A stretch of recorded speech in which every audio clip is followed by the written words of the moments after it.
episode number 3, we shall tell you about Easter's little-known pagan origins, and we will also travel down to Central America to explore the ancient caves where the Mayans performed their human sacrifices thousands of years ago. I warn you that as we explore this Mayan Central American cave, I accidentally cut my hand on a sharp rock, and although the actual accident is not on videotape, the aftermath is, and it does get gory. If you're squeamish about bloodshed, you might want to turn away when that scene comes up. But for now, take it away, Jason.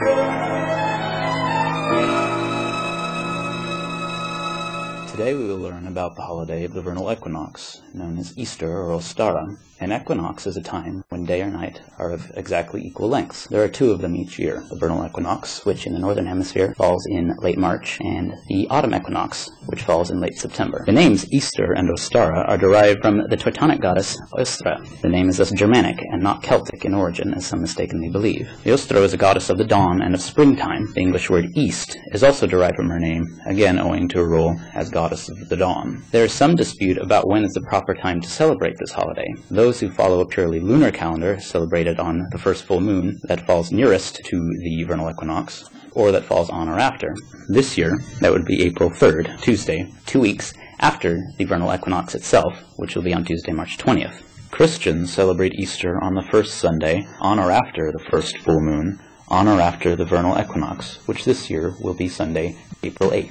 Properly speaking, however, the vernal equinox, Ostara, is a solar holiday, much like Yule and Midsummer, and should be celebrated on and around the vernal equinox itself. This holiday marks the heart of springtime. The brilliant green of fresh vegetation is the chief color for this season, as are the pastel hues of birds' eggs and spring flowers. It is a time to honor children and childhood. Eggs are dyed and painted in different colors, hidden for the young ones to find, or offered to the spirits. Rabbits or hares, symbols both of innocence and fertility, are also honored, as are serpents, the most sacred animal in Satanism. Ostara is a time to take joy in our children, if we have any, and to be as innocent and playful as children ourselves. Take part in a traditional Easter or Ostara egg hunt, leave a basket of goodies out for the young ones, for your sweetheart, or for yourself, and plant some seeds or buy a tree or shrub to bring a little bit of green into your household and into the world.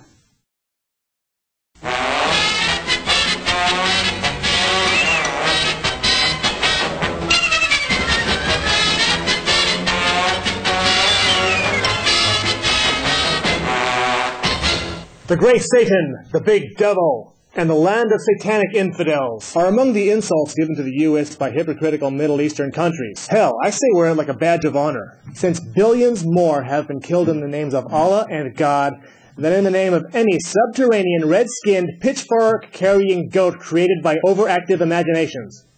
In most wars, it seems all sides believe they have God, Allah, and or Jesus Christ on their side. Tell me one full-scale war where the majority claimed to be killing for Satan. But the problems between satanic America and God's Middle East cannot be simplified by mythology. Which brings us to the Iraqi war. Holy Shiite! I still can't tell the difference between Sunnis and Shiites, and before this chaotic mess, I never heard the word Sunni. When I first heard of their civil war, I compared the Sunni-Shiite rivalry to the conflict between the Star-Belly Sneetches and the Plain-Belly Sneetches in Dr. Seuss's story, The Sneetches. My ignorance proves I am just as big a part of the problem as anybody else. We as Americans can be apathetic, self-centered, spoiled brats who know little of this planet's foreign cultures. If we were more aware of other races, we might minimize our involvement in unstable countries and dangerous regions. So I suggest we, as a satanic nation, ease off the sporting events, trivial news about the Duke lacrosse case, American Idol, runaway brides, the death of Anna Nicole Smith, and outgrow our interest in useless celebrity gossip about Paris Hilton, Tom Cruise, Britney Spears, anybody named Jackson, and other time wasters. Pointless fluff like this does not deserve high ratings because it's a distraction from the vital world state of affairs. Let's put the paparazzi out of business. And wake up, great satanic nation. The world needs our attention and Nielsen ratings. Donald Trump and Rosie O'Donnell clearly do not.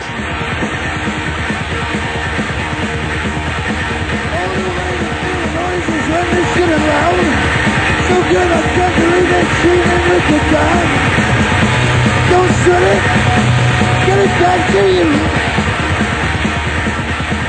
Today I'm reviewing Motorhead's album No Remorse. So this 1984 double album seemed to go down in history as the beginning of speed metal. Today it sounds more like grungy biker rock you'd hear at some dive. It's a catchy compilation of music Lemmy and the Boys recorded from 1979 to 1983.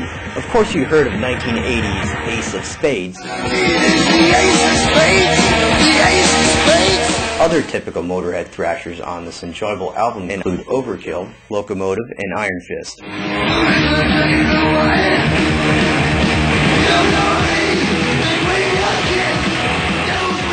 If you're more into melodic rock, check out the riffs in Dancing on Your Grave, or remakes of Louie Louie and the 1959 hit Please Don't Touch, featuring duets with the Babes of Girl School. This flavorful song plays like a precursor to today's psychobilly genre. I love Motorhead, but the song Like a Nightmare is a little slow for my taste, so I rate this otherwise excellent album an 8 out of 10.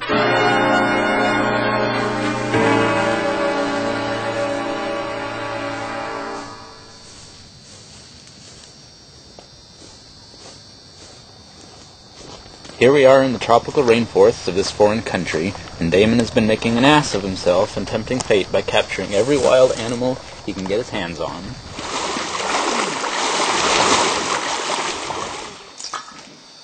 Okay, these guys are going to wait around outside because they did not bring a change of clothes, and to go any further into this cave, you have to swim. So I'm swimming into this ancient Mayan cave to have a look at the old artifacts and the relics from a different time period. These things are thousands of years old, and so are the skeletons, which are the sacrificial victims from the blood rituals. And there are also sharp rocks. This accident makes me wish I had health insurance. Ever the daredevil, Damon has followed in the tradition of Mayan shamans and lost blood in the cave. Nobody's videotaped this climbing incident, but we'll get the aftermath as we seek a nearby doctor in this Caribbean country.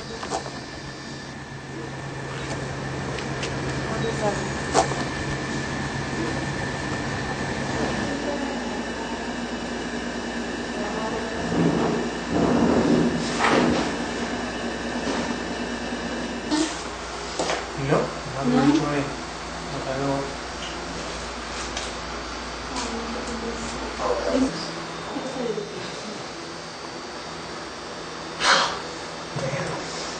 Oh, that was painful. I can't believe I'm taping this. Oh. Oh. Oh.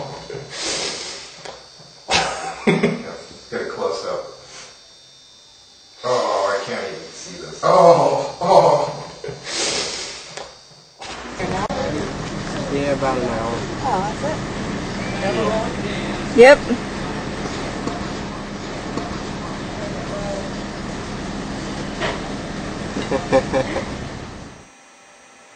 So as you can see, people can and do get hurt when they go out and do dangerous things, and for that reason I do not advise that anyone imitate the types of outdoors activities that I always go do. It can be dangerous. You better look out, all you saints and sinners.